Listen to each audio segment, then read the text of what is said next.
ഭാര്യ പറഞ്ഞ് ഓടി രക്ഷപ്പെട്ടോളാം. ഒരു കത്തി തേച്ചുകൊണ്ടിരിക്കുന്നതായിട്ട് കൈമുറുക്കി ഇടിച്ചതായിട്ട് ഈ അച്ഛനെ രണ്ടുപേരും അന്ന് ഒരുമിച്ച് അത്താഴം കഴിക്കാനിരുന്നു. എല്ലാ സ്ത്രീയോ ചരസ അതുപോലെയുള്ളതിന് അടിമയായിരിക്കണം.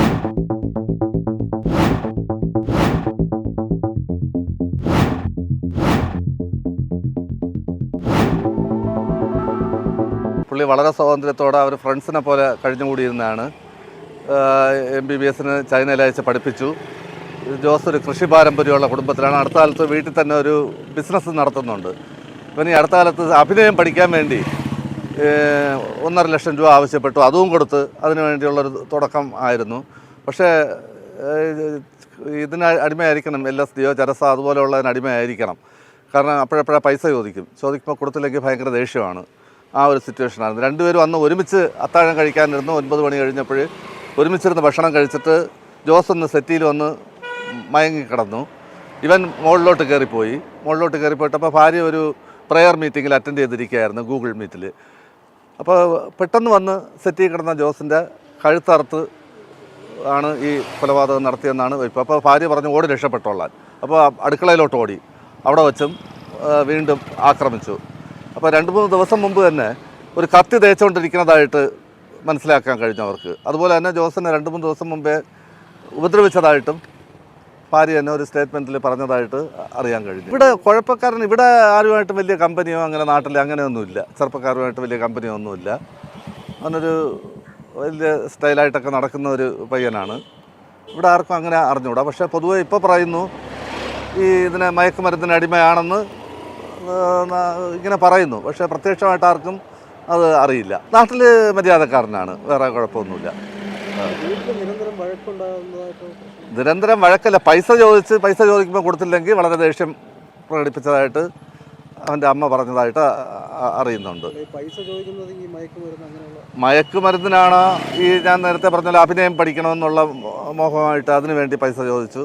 വീട്ടുകാർക്ക് താല്പര്യം ഉണ്ടായിരുന്നു കാണില്ല, അപ്പോൾ അതിന് കൊടുത്തു. എന്നാലും അടുത്ത കാലത്ത് തൃശ്ശൂർ അവിടെ ഒരു റിസപ്ഷനിസ്റ്റായിട്ടും വർക്ക് ചെയ്തതായിട്ട് അറിയാൻ കഴിയുന്നുണ്ട്. അങ്ങനെ വളരെ അച്ഛനും മോനും വളരെ നല്ല ബന്ധത്ത് പോയതാണ്.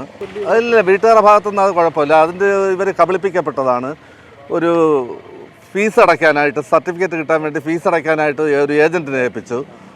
അപ്പോൾ അത് ഏജൻറ്റ് അത് അടച്ചില്ല. അത് പിന്നെ അതിലോട്ട് അവർ പ്രൊസീഡ് ചെയ്തോ എന്താണ് അതിൻ്റെ ബാക്കി ഇതൊന്നും അറിഞ്ഞുകൂടാ.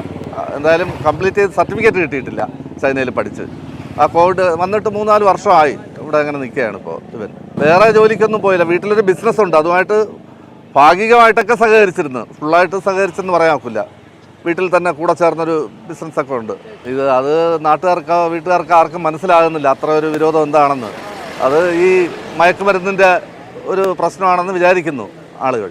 അവർ ഇൻറ്റേർണലായിട്ട് എന്തെങ്കിലും പൈസ ചോദിച്ച് കൊടുക്കാത്തതായിരിക്കണം. പൈസ ചോദിക്കുമ്പോൾ കൊടുക്കാത്തതായിരിക്കണം. അല്ല, 3 ദിവസം മുമ്പേ ഒരു കത്തി തേച്ചുകൊണ്ടിരിക്കുന്നതായിട്ട് ഭാര്യ കാണുന്നുണ്ട്. അപ്പോൾ അത് തയ്യാറെടുപ്പ് നേരത്തെ ഉണ്ടായിരുന്നെന്ന് മനസ്സിലാക്കാം. 3 ദിവസം മുമ്പേ പുള്ളിയെ ഒന്ന് ഉപദ്രവിച്ചതായിട്ട് അറിയുന്നു, കൈമുറുക്കി ഇടിച്ചതായിട്ട് ഈ അച്ഛനെ അങ്ങനെ അറിയാൻ കഴിയുന്നുണ്ട്. അതിനെ ചൊല്ലി ഇതെല്ലാം വെളിയിൽ അധികം വന്നില്ലല്ലോ. ഇപ്പോൾ ഇത് പുള്ളിയുടെ ഭാര്യ കൊടുത്ത ഒരു സ്റ്റേറ്റ്മെൻറ്റാണ് ഇപ്പോൾ പോലീസിൽ. ഇല്ല, അങ്ങനെ വേറെ ഫാമിലി പ്രശ്നമൊന്നുമില്ല, അങ്ങനെയൊന്നുമില്ല. മകനെ കുറിച്ച് അങ്ങനെ കുറ്റം പറയും. ഈ അടുത്ത കാലത്ത് നമ്മൾ പരസ്പരം കണ്ടിട്ടുണ്ട് കല്യാണ വീട്ടിലോടെയൊക്കെ വെച്ച്. അപ്പോഴും നല്ല നിലയിൽ പോകുന്ന ഒരു കുടുംബമാണ്. പയ്യനെ ഇതുവരെ പ്രശ്നക്കാരനല്ല, നാട്ടിൽ യാതൊരു പ്രശ്നവും ഇല്ല. അങ്ങനെയുള്ള വൃത്തികെട്ട സ്വഭാവം അങ്ങനെ നമ്മുടെ അറിവിലൊന്നും അങ്ങനെയൊന്നും ഇല്ല. പിന്നെ ഈ മേഖലയെന്ന് പറയുമ്പോൾ ഇപ്പോൾ ഈ മദ്യത്തിൻ്റെയും മയക്കുമരുന്നിൻ്റെയൊക്കെ ഒരു ഏരിയ ആണല്ലോ ഇപ്പോൾ എല്ലായിടും. അല്ലാതെ വേറെ അവർ തങ്ങളിൽ വേറെ ബുദ്ധിമുട്ടുകളോ അല്ലെങ്കിൽ അഭിപ്രായ വ്യത്യാസമോ അങ്ങനെയൊന്നുമില്ല.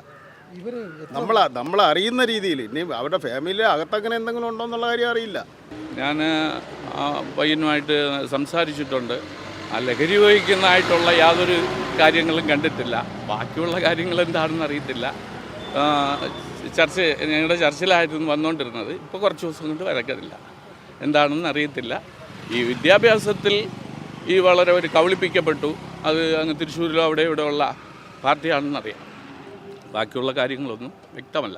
അതുകൊണ്ട് മറ്റുള്ളവരില്ല. പയ്യൻ വളരെ ഡീസൻ്റാണ്. ലഹരി ഉപയോഗിക്കുന്ന കാര്യമൊന്നും അറിയത്തില്ല. വളരെ നീറ്റാണ്. ചർച്ചിലൊക്കെ വന്ന് പ്രോഗ്രാമിലൊക്കെ ഇടപെടാറുണ്ടായിരുന്നു. അത് എന്താണെന്ന് അവർ അച്ഛനും മോനുമായിട്ടുള്ള കാര്യങ്ങൾ വ്യക്തമല്ല. അത് വെളിയിൽ ആർക്കും അറിയുന്ന കാര്യമല്ല. അവർ തമ്മിൽ കുടുംബത്തിനകത്ത് എന്താണെന്നുള്ള പ്രശ്നമൊന്നുമില്ല. പക്ഷേ ചർച്ചിലൊക്കെ വളരെ ഇതാണ്, സ്നേഹമായിട്ട് തന്നെ കുടുംബമായിട്ട് വളരെ നീറ്റുള്ള കുടുംബമാണ്. അമ്മയാണെങ്കിലും ഒരു വളരെ അവരും വളരെ അധ്വാനിച്ചാണ് മരിച്ച ആൾ ചെയ്യുന്ന നല്ല ജോലിയൊക്കെ ചെയ്ത് ജീവിക്കുന്ന ആളാണ്.